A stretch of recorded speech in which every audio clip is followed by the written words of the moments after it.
I will tell you, this is potentially going to be a very hairy week in Quebec with a variety of unions set to walk off the job. Our public sector unions, Common Front, that's 420,000 workers.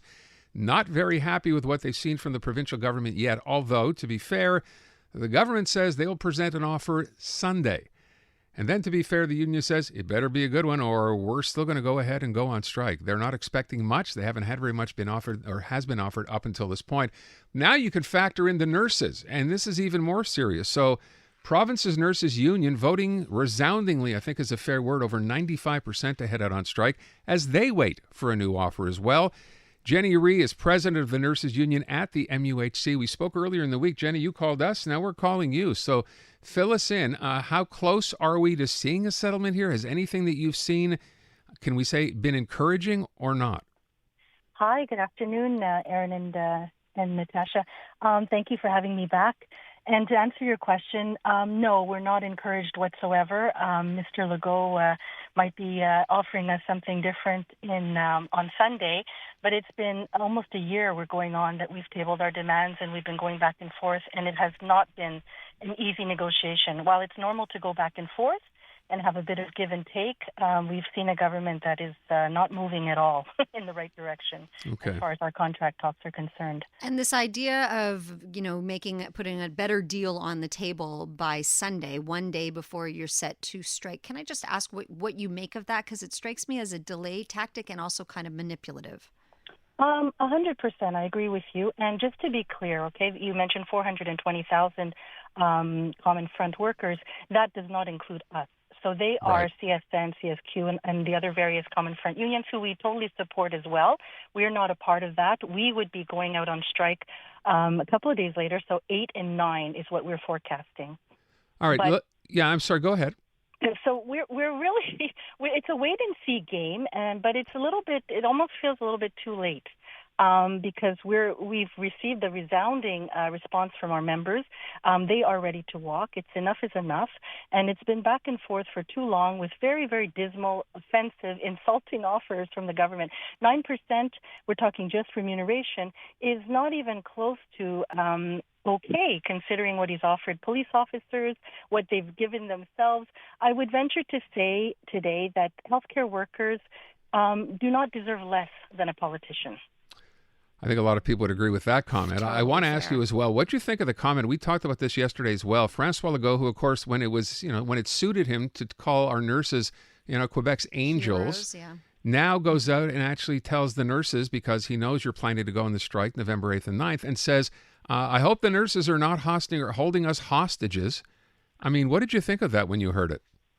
It's a very, how can I say, it's a very narrow-minded, patriarchal comment, I would say, because, quite honestly, it's the opposite. We nurses are the biggest advocates for the public and safety in healthcare. We're doing this not only for ourselves and to get a better contract, but, of course, to protect the public. What we see today is unsafe, and I can't say it enough. If you have an elderly parent or a loved one who's sick and you go into the emergency rooms today, it is disgusting. It's horrible. It's not even close to what the public deserves.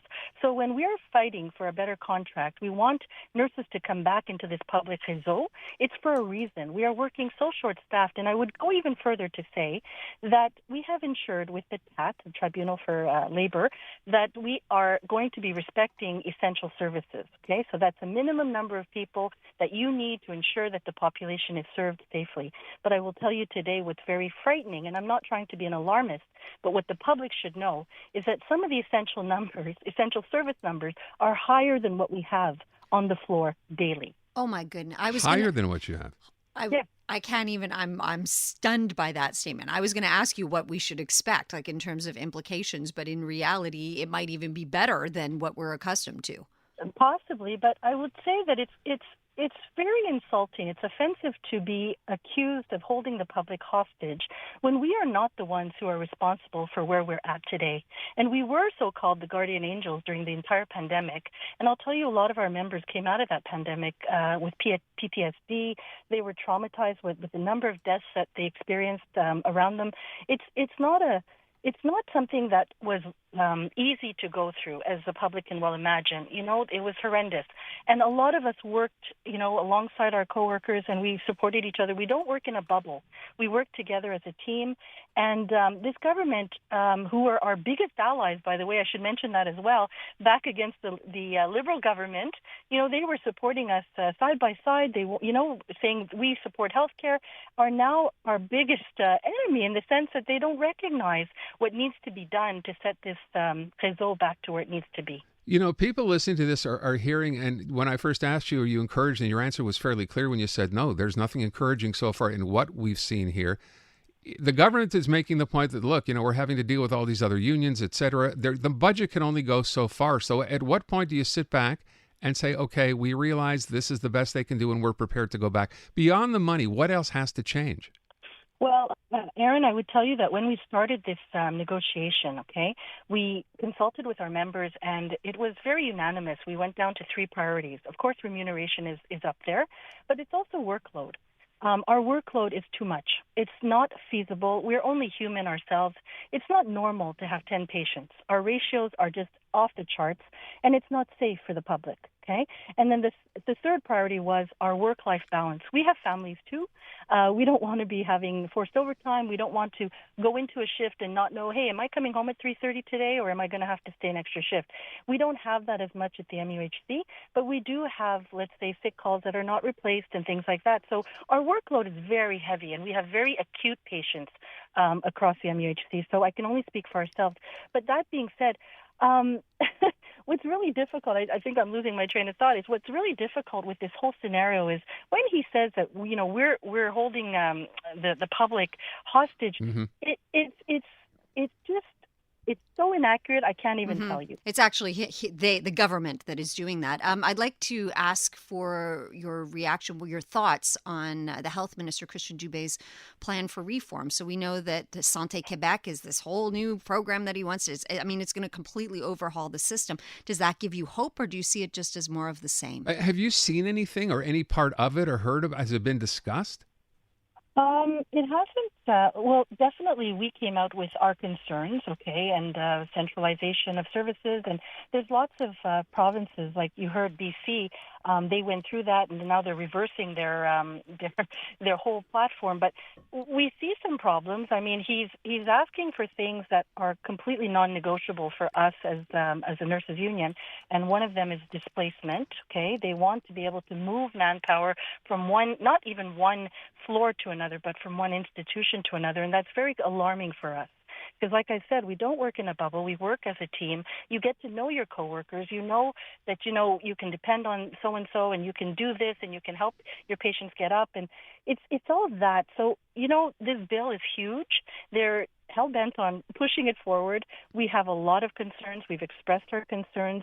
You know, no government is beyond reproach, I would say. And the votes, they're comfortable right now because they're in a majority situation. But, you know, votes come around again. Elections will come back. Hopefully the public will remember, and hopefully it won't be too damaging for what's there already. Listen, you know, that part about the guardian angels, I think everyone would agree with that. Not just them, but I think in general for the work that nurses do, because it's only become much more difficult because of the kind of situations you're describing. Jenny, you know, we wish you both the best. I hope this doesn't come to a strike. That doesn't serve the purpose or serve the cause of anyone, obviously.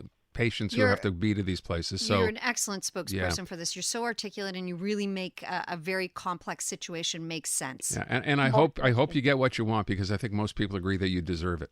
So well, it's a lot of responsibility nurses hold, okay, and it's the health of your loved ones, and it's essential that this collective agreement is a successful one if we want to stop the hemorrhaging of the nurses from the public healthcare system. Agreed. Wish you all the best, Jenny. I hope we can chat again next week. Thank you. Thank you so much. Jenny Bye-bye. Rhee, president of the Nurses Union at the MUHC, laying out a pretty difficult situation that they find themselves in. We'll see what the government does.